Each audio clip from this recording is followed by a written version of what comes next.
In this lesson, we'll be designing our header for our web page. This means the header on the top of the page containing the logo and the menu items. So we've got our Photoshop file open here.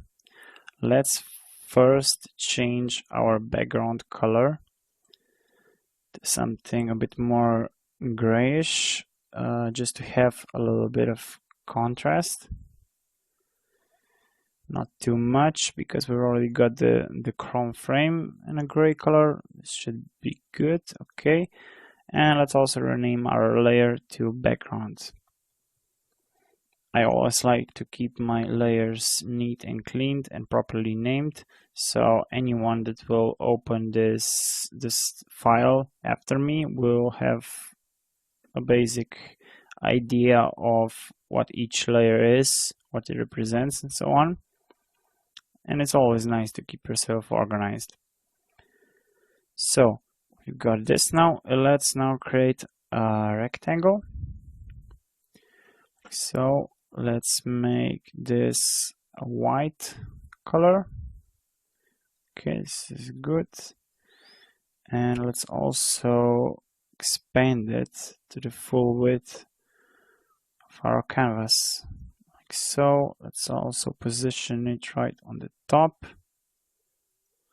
Like so. And let's say the height would be 100 pixels, like so. Again, rename the layer to header background. There. And let's put this into a group called header. Also change the color so it's different from our previous one, which is the browser, which is the yellow color. This will be a fixed header, so it will always be visible even when you scroll. It will always stay on top, and for that reason I always like to do sort of an indicator, just a little user interface tip. So let's do a drop shadow, just so it indicates it's always above something else. And we've got the blend mode to normal, opacity 10%, distance is 2 pixels, and the size of the shadow is 4 pixels. It comes from an angle of 90 degrees, so from top to bottom, and I'm actually quite pleased with that. So this is how the header will actually look like. And now let's also create our logo. We'll just be creating a quick typographical logo. I will be using the Roboto font, mainly the Roboto regular and bold, and also the condensed family. This is already used by the Android system and Google Android web pages. You can find it on the Google Design Resources or on the Google Web Fonts. I'll also include the link in the resource file. So now let's create a writing. Let's just say Nexus 5.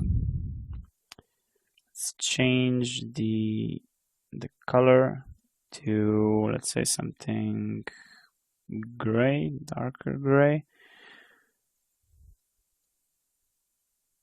Okay, and let's change the font to Roboto condensed. Let's try with bold. Okay, should be good. Make it a bit more bigger. Let's say 30 pixels should do. Position it in the center. And let's also add a nice little detail. Let's color the number 5. And I would use, let's say, this bluish, no, maybe a bit more lighter, like so. Seems nice. Let's maybe lighten up the gray here.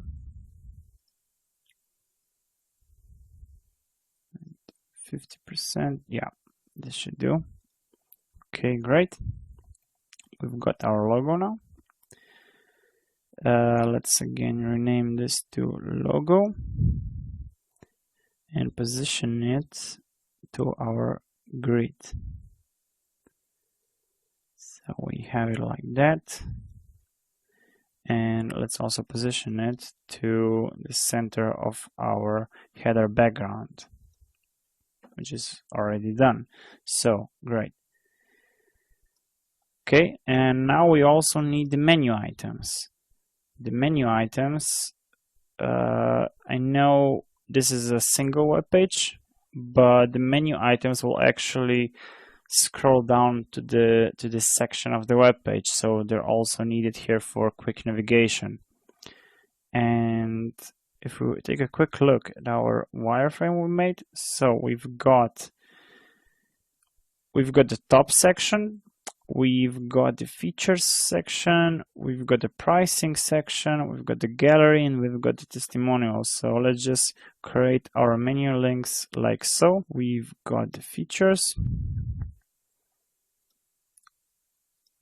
Okay, let's create this a bit more darker so we know what we're writing. And we've got the pricing.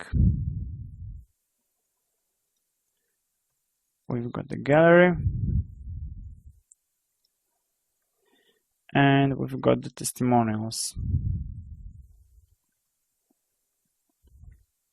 Let's also include home so the user can get back to the top section quickly. Okay, let's also now change the font of this one here.